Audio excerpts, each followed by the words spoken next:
Hello, my name is Stacy Solberg. I am a second-year doctorate in athletic training student at Indiana State University, and today I'm going to be taking you through the VOMS assessment. So in athletic training, concussions are unfortunately a common occurrence, which is why the VOMS assessment is so useful. VOMS stands for Vestibular Ocular Motor Screening and is used to assess whether or not a patient has a concussion. To begin the VOMS assessment, you will need 3 tools: a tape measure that has centimeters on it, a metronome, you can get an app for this, and a target with a 14-point font on it. The first part of the VOMS assessment is the smooth pursuits. This assesses the patient's ability to smoothly track an object moving from left to right and up and down. To begin, the examiner is going to stand 3 feet away from the patient's eyes with a target that will move 1.5 feet from the left to the right, as well as 1.5 feet up and down. When the examiner is doing this, we are going to be watching the patient's eyes to see if they can smoothly track the object moving and if there is any nystagmus or eye bouncing at the endpoints.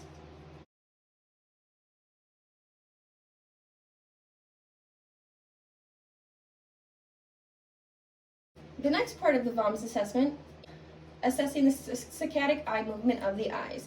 This means the eye's ability to quickly move between left and right and quickly move between up and down. To do this, we're going to need 2 targets. I like to use popsicle sticks. You can use a pen or your fingers. And again, you're going to stand 3 feet away from the patient with your targets 1.5 feet from on the left and 1.5 feet on the right of the patient. And you're going to explain to the patient, I want you to move your eyes back and forth between the targets 10 times. Don't worry about counting. I will do all the counting, okay? And now we're going to do the same thing, but we're going to do it vertically up and down. The next part of the VOMS assessment is convergence, which is the eye's ability to focus in on an object near their face without double vision. For this, I'm going to give the patient the target, a popsicle stick or a pen. I'm going to ask them to extend their arm fully. Slowly bring it in towards the tip of your nose and stop when you see 2 of the targets, okay? When you stop, I'm going to measure from the tip of your nose to the point of the popsicle stick.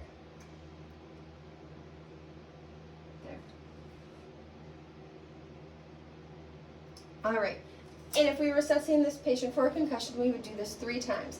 For the sake of the video, we are only going to do it once. Next, we're going to move on to vestibular ocular reflex, or VOR. This is the body's ability to stabilize the gaze while the patient is moving their head. Alright, to begin, I'm going to stand 3 feet away from you, holding the popsicle stick. I'm going to ask you to turn your head about 40 degrees to the left and the right. While we're doing this, I'm going to be having a metronome at 180 beats per minute, clicking in the background, okay? What I want you to do is I want you to try and hit the left and the right at each beat, okay?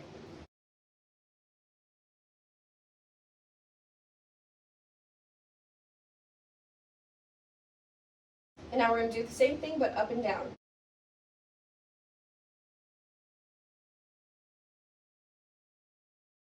The final part of the VOMS assessment is the visual motor sensitivity assessment, which assesses the patient's ability to drown out the background and focus in on an object in front of them while they are moving. This is best to be performed in a traffic area in your clinic with a busy background, whether this is bricks, posters, whatever it may be, something that will distract your patient from focusing on the target in their hand. To begin, I'm going to ask the patient to please stand up, feet shoulder width apart. I'm going to give you the target with our 14-point font on it, holding it straightened out in front of you. And we're going to set the metronome to 50 beats per minute. This is a bit slower than what we had before. Keep my arms straight? Yep, keep your arms straight. You're going to rotate at your hips, keeping your feet planted, yep. And at each metronome beat, you're going to hit that edge, yep. We're going to do this 5 times. A little faster. Good.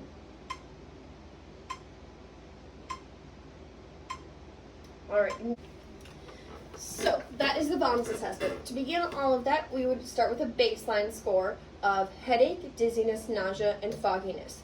I would ask the patient to rate their scores on a scale of 0 to 10, 0 being nothing, 10 being the most severe.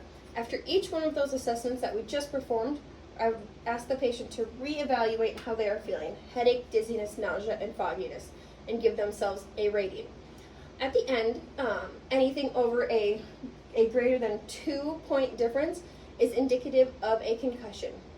This is the VOMS assessment, and thank you for watching.